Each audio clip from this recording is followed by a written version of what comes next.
Everybody is going to be having a six-pack, not just at the end of their cut for their 2-week holiday, year round. You know, I'll predict this for 2030. These suppressants that are coming out are miracles, they're game changers. Take me for an example, right? You know, I was obsessed with getting six-pack abs from the age of 13 when I first started weight training. And it took me about 4 or 5 summer cuts to finally get them to the point where I could say I had six-pack, but I could never maintain it. Biology wouldn't let me. Biology hasn't caught up with a modern lifestyle. Junk absolutely everywhere, yeah? And, you know, it's still in scarcity resource mode. It's like, you know, you go on a deficit, the body panics. It's like, what are you doing, right? Get out there, get eating, put that fat back on, right? But what we're seeing now, you know, take me as an example, 2 years I've been walking around lean. I've never been able to do this, right? And like I said, 2030, I think every single, or most men are going to be walking around dialed in, yeah? These suppressants that are out, you know, the current one that's taken the world by storm, Retatrutide, working on 3 receptor agonists, right? Soon we've got dulaglutide coming out, which is going to be working on 4. God knows what's going to be out in 5 to 10 years, yeah? And what made me think about this is there's about 130 men in my training group. It's called Physique Maxing. Get yourself in there. Yes, it's a sick group, by the way. And most of the men in there are crushing their appetites, right? I didn't mean for it to be like that, but I talk about it a lot on my TikTok and Instagram. So it just attracted men that are doing that already or want to do it, right? And pretty much every single one of them now, I started this group in January, February time, it's August now. Nearly every single one of them has got abs or abs popping through. And they could never really have that before, let alone maintain it year round. And yes, there's guys in there without abs yet, but they started off way bigger. They're getting their way there now. They just need a little bit more time. This is crazy. I've been studying dieting and body fat, bodybuilding, physique development my whole life. These ectomorphs that walk around lean year round, they've always been able to dominate Gym Talk and the fitness Instagram because they're lean. Lean is law for a reason, yeah? Models are like ultra lean with not much muscle mass.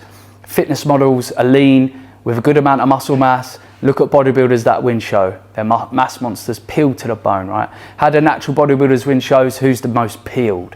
Who's got a Christmas tree with shredded glutes? We time and time again see these guys beat the guys that are bigger with less definition, right?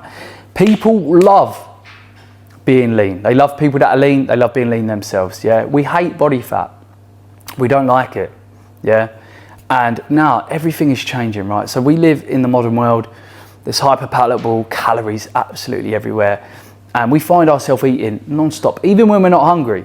Yeah, when we're bored, when we're down, sleep deprived, nothing to do, social events. You know what I mean? Cookies from the jar when you're just chilling indoors because there's nothing better to do. You know what I mean? We want them little dopamine hits. You have to look at it like it is like nicotine or caffeine or any other thing that gives you dopamine, right? And how do you quit nicotine and caffeine? You get yourself away from it. You get yourself away from people doing it for at least 30 days and the cravings dissipate. Now you can go back out and be around it and be quite solid with not feeling the pull to do it. But food is different. You go away from it, you hit a deficit, you drop body fat, those cravings increase and you can't go anywhere without food being there. There's food in your house, there's food 200 meters down the road. It's everywhere you go. It's on, you know, whatever delivery service you've got, DoorDash, Uber Eats, Just Eat, whatever it may be. It's incredibly hard. You know, the body's like, right, we're in a deficit, we've not eaten that much. It starts panicking, starts doing all sorts of things with your biology and biochemistry to make you eat back that fat, whether you like it or not. Now, I have seen in the fitness world people that have supposedly reverse dieted their calories up to 4,000 or 5,000 and stayed lean.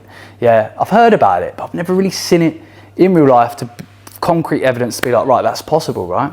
And I've helped many natural bodybuilders. I've prepped natural competitors to the show that were almost lean to start with, but they didn't get dug out abs or good abs until they were almost ready to step on stage. And do you think the best dieters in the world, bodybuilders, do you think these guys I helped were able to maintain those abs afterwards? No, they went on a massive overeating spree, yeah? So when it comes to being lean, we've got 2 types of people, right? Or 3 that I usually say. Ectomorphs that are lean naturally, they don't struggle, they actually forget to eat. People that are not far off being lean, they can very comfortably drop body fat and maintain it quite well, slipping up here and there, then go back into a diet. And then average Joe people who have like a layer of fat like myself, right? And no matter what they do, and it took me 6 months of dieting on a 500 calorie deficit to get nice, good sort of dug out abs for the first time, right? At the end of those 6 months, I was obsessed with food. How is that sustainable, right? And then there's a 4th type of person that are like highly susceptible to, you know, developing massive appetites, dopamine addictions to junk food. These guys, it's so hard for them to even get in shape, right? This is the reality. But now, you know, with these suppressants, we can all basically be ectomorphs. I say this all the time. Retatrutide makes me basically feel like my 50-kilo girlfriend who only needs 3 small squared meals a day and potentially a snack. That's what it's done to me. After years of abusing my appetite with bad eating practices, bodybuilding, I've got to eat big meal every 2 to 3 hours. Now I'm bang, straight back to probably where I was when I was like 13, 14. This is crazy. Listen to my prediction. By 2030, everybody, or most people, are not going to be overweight, they're going to be in shape, and most are going to be dialed in with a 6-pack year round.